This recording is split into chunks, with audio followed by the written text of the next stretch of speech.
I'm Alicia, standing in the garden on my wedding day, surrounded by the soft glow of string lights and the gentle rustle of leaves. I'm suddenly jolted out of my moment of bliss. The slam of a car door pierces the air, followed by the rapid clack of high heels on gravel. Then, a voice that's haunted me for years rings out. "Alicia, open this gate." My heart drops like a stone. I look at the iron gate, and through the bars, I see my mother, her face red with anger, mascara starting to run. She's pounding on the gate with her fists, demanding to be let in. It's been 7 months of meticulous planning, all done in secret. I'd hoped for a peaceful, joyous wedding, but now it all seems to be falling apart because of a 2-minute Instagram story my cousin posted. Let me take you back to where it all began. My parents divorced when I was 14. My sister, Lily, was 18 at the time. My mother, Vera, was a strong-willed woman. She took on the responsibility of raising us single-handedly. She'd remind us constantly, at family gatherings, parent-teacher meetings, and even in casual conversations, that she'd done it all alone, with no help. And she had. She kept a roof over our heads, put food on the table, and made sure we were well dressed. But as time went on, her sacrifices became a currency, and she spent it unevenly. Lily was the golden child. She got straight A's in school, joined a prestigious sorority, and married Ethan, a high-flying corporate lawyer. Their wedding was a grand affair, planned down to the smallest detail by my mother. Lily did everything my mother's way, and in return, she received constant praise. "I'm so proud of you, Lily," my mother would say at every holiday, every birthday, and every Sunday dinner, always in my presence, always loud enough for everyone to hear. I, on the other hand, was the black sheep. I chose graphic design instead of following the family tradition of going into law. I moved into my own apartment at 21, using the money I'd saved from working part-time at a local coffee shop.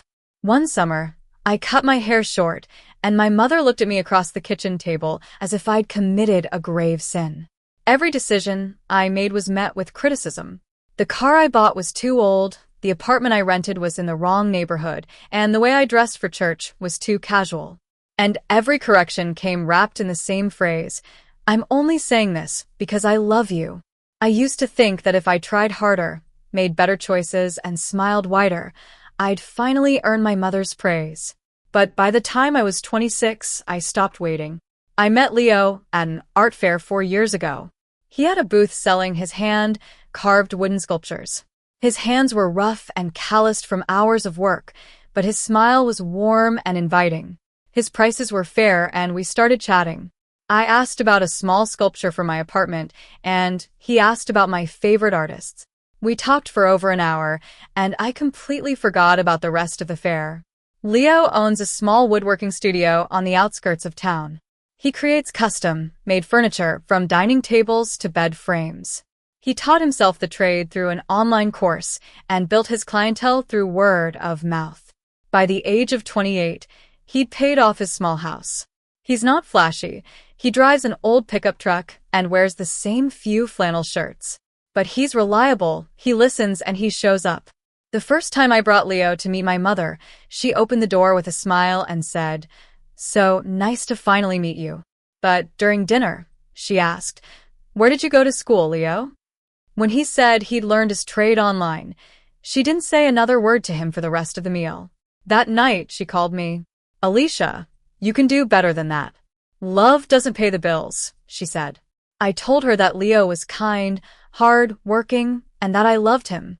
But she didn't seem to care. For 3 years, I hoped my mother would come around. I brought Leo to family gatherings, holidays, and Lily's kids' birthday parties. My mother would tolerate him, but she never really warmed up to him. She never asked about his work, his family, or his dreams. Then one Tuesday evening, Leo proposed in his studio. I'd stopped by after work to bring him dinner. When I walked in, there was sawdust in the air, and the lathe was still warm. He'd made a beautiful wooden ring stand, and on it was a ring he'd crafted himself, with a simple band of oak and a small silver inlay. I said yes before he even finished asking. I called my mother from the car, my hands still shaking. There was a long silence on the other end, and then she said, "I hope you know what you're doing." No congratulations, no excitement. Lily texted me an hour later. "Congrats, I guess. Have you thought about a prenup?" I didn't reply. Within a week, my mother started a campaign against our engagement. She called my Aunt Stella, my Uncle Henry, and cousins I hadn't spoken to in years. The message was always the same. "Alicia's engaged to a woodworker. Pray for her." I found out because Aunt Stella called me the following Sunday, sounding worried. "Honey, your mom told me about the engagement. Are you okay?" I assured her that I was fine, and so was Leo. The only problem was my mother. Then my mother did something unexpected. She called my father, David, the man she hadn't spoken to in 10 years. She told him, "Your daughter is about to make the same mistake I did." Dad called me 2 days later, his voice hesitant. "Your mom thinks Leo is trouble, kiddo." I replied, "Mom thinks everyone's trouble, Dad." He didn't argue or defend me. That was the pattern. At our family Christmas dinner, things came to a head. Leo and I arrived together, and he brought a hand-carved wine rack he'd spent weeks working on. My mother unwrapped it and said, "Oh, handmade. How interesting." Lily covered her mouth, but a laugh slipped out. Leo set the wine rack on the counter without a word, and I felt his hand tighten around mine under the table. During dinner, the conversation turned to our future. My aunt asked when we'd start thinking about a family. My mother didn't let me answer. She turned to Leo, fork in hand, and said, "So, Leo, when Alicia has children, are you going to carve their crib yourself, or can you actually afford to buy one?" The table went silent. Everyone held their breath. Leo set his napkin beside his plate, looked at my mother, and didn't say a word. His jaw flexed once. At the head of the table, my grandfather, Arthur, stared at my mother for a long time. Then, he slowly shook his head, pushed his chair back, and walked out of the room. No one followed him, and no one said a word. I held Leo's hand so tightly that my knuckles ached. We left 20 minutes later. I didn't cry until we were in the car. Leo drove in silence. He didn't ask me to explain, and he didn't tell me it was okay. He just drove.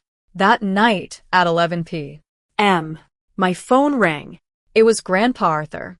I saw it. "I'm sorry." "Never again," he said. I sat on the edge of my bed, phone to my ear, and cried. It was a release of years of pent-up frustration. Grandpa continued, "Your grandmother, God rest her, would have told Vera off years ago. She didn't tolerate cruelty masked as concern. I should have done the same. I waited too long." I told him I didn't want to put him in the middle, but he said, "You're not putting me anywhere. I'm choosing where I stand. Whatever you decide about your wedding, I'll be there front row." After that Christmas dinner, I decided to try one more time. I called my mother and invited her to come dress shopping with me. I found a small bridal boutique in a nearby town. She agreed, and for a brief moment I allowed myself to feel hopeful. We met on a Saturday morning. I'd already picked out 3 dresses to try. I stepped out of the fitting room in my favorite, a simple, elegant knee-length crepe dress with a lace hem. My mother looked at me for a few seconds and said, "That looks like a day dress, not a wedding gown." She checked her phone, gathered her purse, and left 20 minutes after arriving, without saying goodbye to me or the consultant. A week later, she called. "If you marry Leo, I will stand up during the ceremony and object. I won't sit there and pretend this is okay." I tried to reason with her, saying that objections weren't legally valid, but she didn't care. "I care about everyone seeing that at least one person in this family has the courage to speak the truth," she said. I called Lily, hoping for some support. She answered on the second ring. "Mom's serious, Alicia. She already called the church office. Maybe just postpone until things cool down." But I knew things weren't going to cool down. I'd spent years waiting for that to happen. The next morning, I sat at my kitchen table with my laptop and opened a new folder named Plan B. It stayed open for 7 months. I spent a week just staring at it because I needed to be honest with myself about what was at stake. If I gave in to my mother, she'd control every aspect of my life from then on. If I fought her publicly, I'd be seen as the ungrateful daughter. And if I did nothing, she'd do exactly what she promised at my wedding. Leo could see how stressed I was. One night, he set down his chisel and looked at me across the workbench. I'm not going anywhere, but you need to decide what kind of life you want. One where your mother has control, or one where she doesn't. The next morning, I started typing out my plan. First, I found a private garden estate called Rosewood Manor, about 45 minutes away. It had an iron gate, stone walls, and thick hedges that could muffle sound. I booked it for our wedding date under my name and Leo's, using every cent of our savings, $8,000 in total.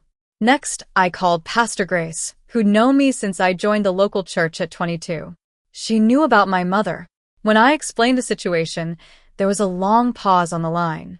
Alicia, are you sure about this? I told her about my mother's promise to object at the altar. She said, "What time do you need me there?" I built a guest list with Leo at the kitchen table. We chose friends from work, my college roommate, Leo's family, and a few cousins on my side, but only the ones we knew wouldn't tell my mother. Aunt Stella made the list, but Uncle Henry didn't. My cousin Mia was on the list because she was 24, loyal, and closer to me than to my mother. We sent out handwritten invitations. Inside each envelope, there was a line in red ink.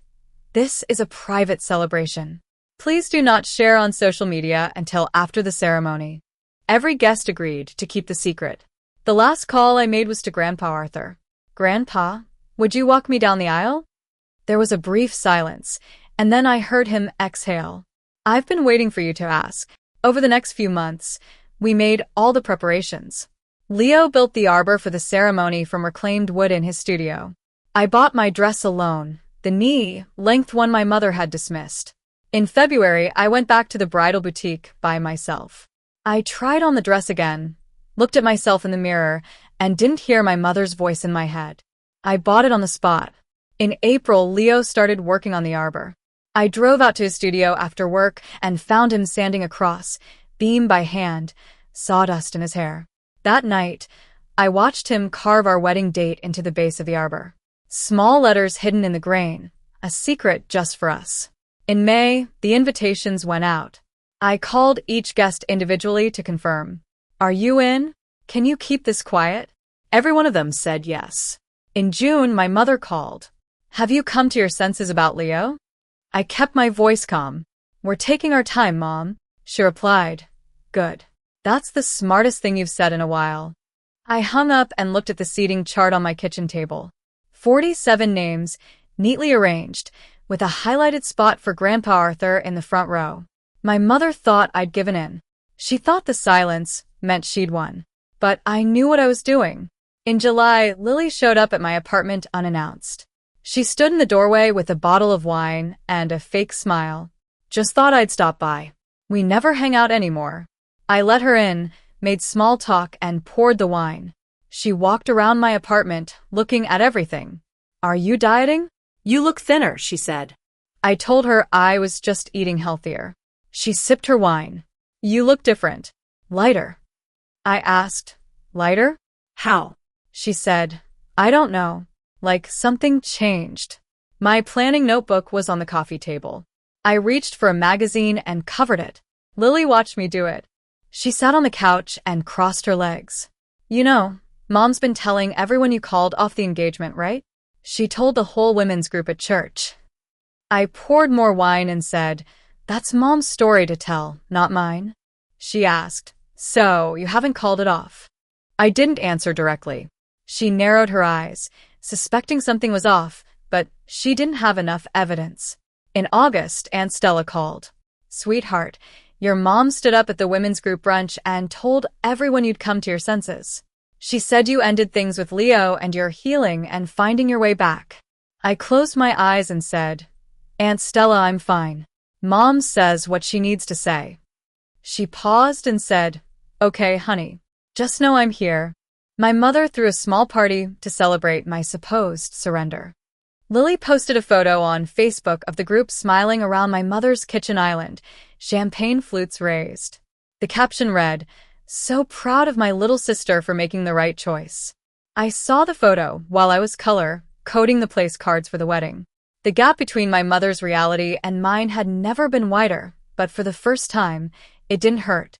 The last week before the wedding was the quietest of my life. On Monday, we had a final walk through at Rosewood Manor. The garden was perfect. White chairs were arranged in 2 rows of 12, a stone path led down the center, and the spot for the arbor was marked with tape. Wisteria climbed the back wall, and 100 string lights were waiting to be hung. On Tuesday, Leo finished the arbor. I went to the studio to see it. It was 8 feet tall, sanded smooth, and the reclaimed wood caught the light like water.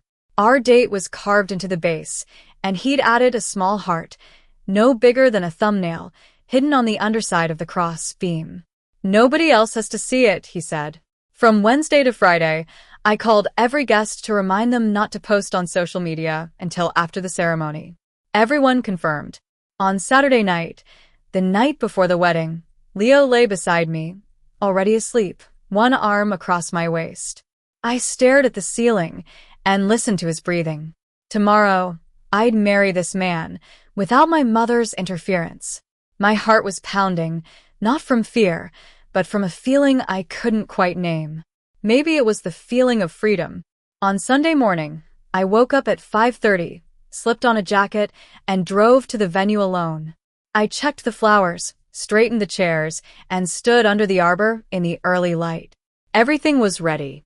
Then, at 10:47 a.m., my phone buzzed. It was Mia. "Alicia, I'm so sorry. I posted a story by accident. The chairs, the garden.